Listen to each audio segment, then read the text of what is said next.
Hello, everyone. Again, I am your Dr. Amanda, and I am with Atkins Enlightenment Lifestyle Medicine. So today I'm going to answer this question of, Doc, my blood pressure is high, even on medications. What can I do? And if you're wondering the same thing, then hope is not lost because, yes, there's always something that we can do differently in helping with blood pressure, even on medication. So, most time when I'm on here, people are like, oh, she's anti medication. Like, even when patients come to see me, they're like, oh, I didn't know that you would prescribe medication, or I didn't know you actually prescribe medication. I'm like, of course, medication has its own purpose at times, but there's so much more that we can do to actually take control of our own health with simple lifestyle changes. So I always like to point out what can be done differently or what you can add to what you're already doing to actually help, because lifestyle changes can significantly support blood pressure control and sometimes even, which most of my patients want to know, reduce reliance on medication, right?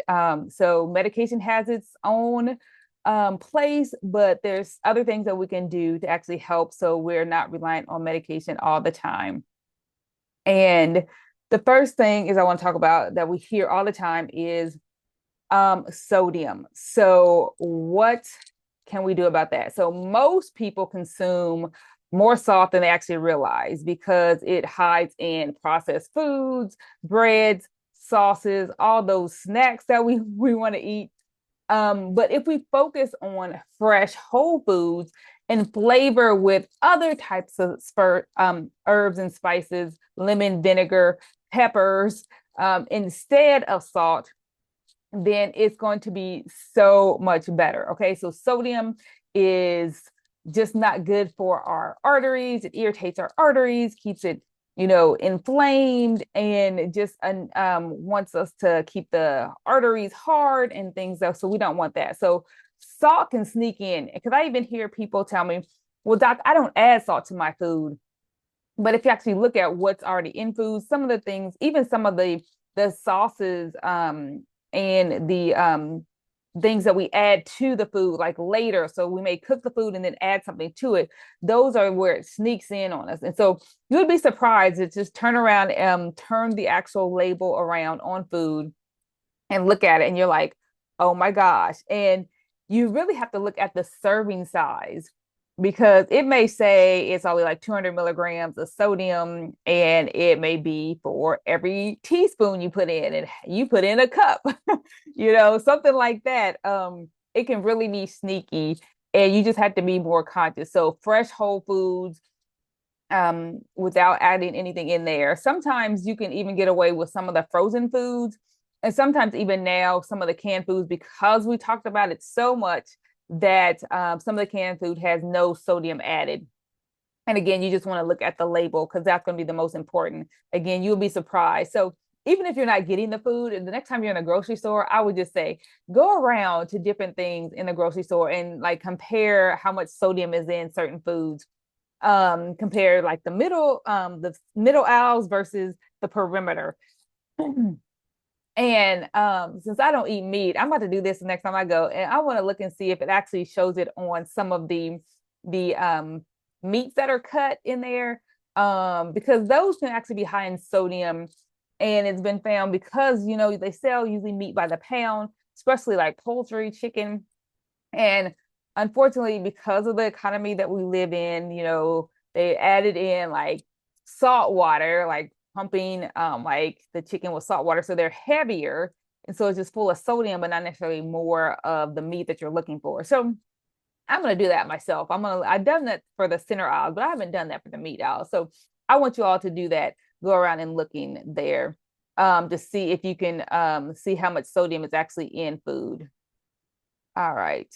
Am I still live here?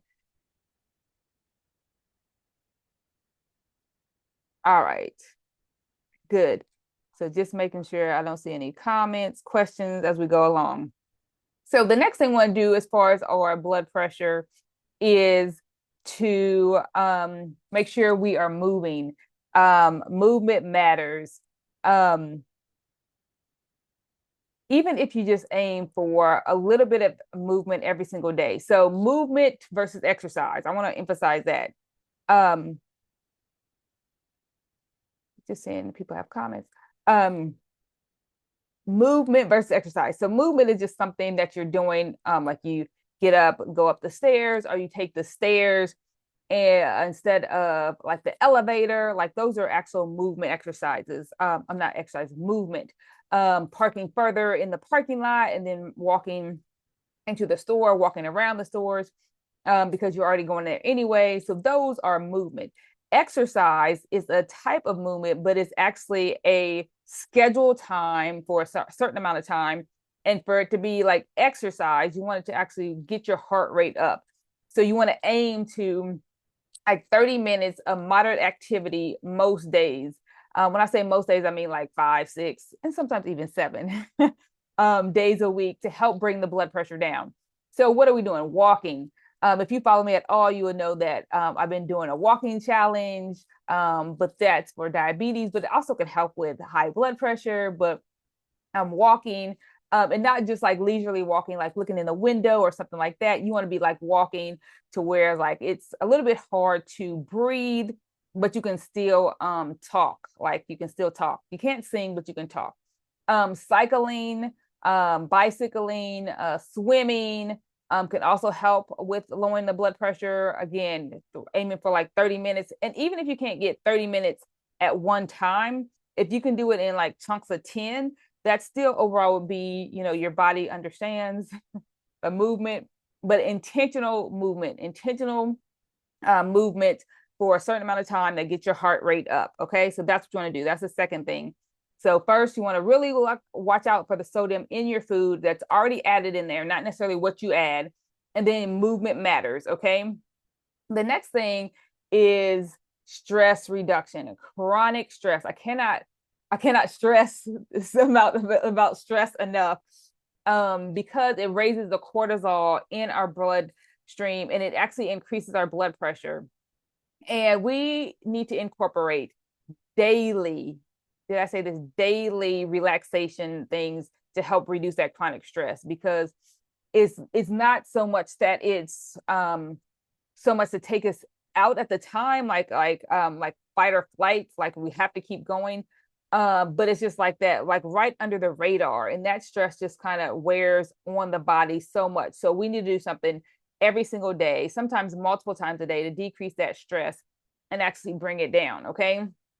So a few things that I do that I recommend also for my patients, because it's meditation and not just like meditation, but actually like things that you are replacing the thoughts in your mind with God-given thoughts. So you want to be looking at that. Like, what are you thinking about? Whether you have to like write it down, like one of my meditation teachers taught me that, like write it down, just get everything out of your mind onto a piece of paper and then just like throw it away. You're done with those thoughts. And then you want to replace those thoughts with, God level thoughts, scriptures, prayer, also deep breathing, because we breathe so shallowly most of the time. We want to actually take some deep breaths. Okay. So sometimes you just sit there and take deep breaths. Another one that I've mentioned before, it's been a while, but laughing. And you're like, Dr. Man, there's nothing to laugh about. There's so many serious things that go on. But actually making yourself laugh can be hilarious. Like you can just start like just with a chuckle and then thinking about things that go on. And the more you do it, the more you're actually going to be like a big belly laugh. And so you can watch some of my other videos of how you can actually start to get yourself to laugh, like a little chuckle and then moving forward. Okay. So you want to make sure of those three things. You are watching the amount of sodium in your diet, and movement on purpose, and managing your stress, looking at all those things on purpose. Okay. So we don't always want to remove things from our diet. Like I always talk about this.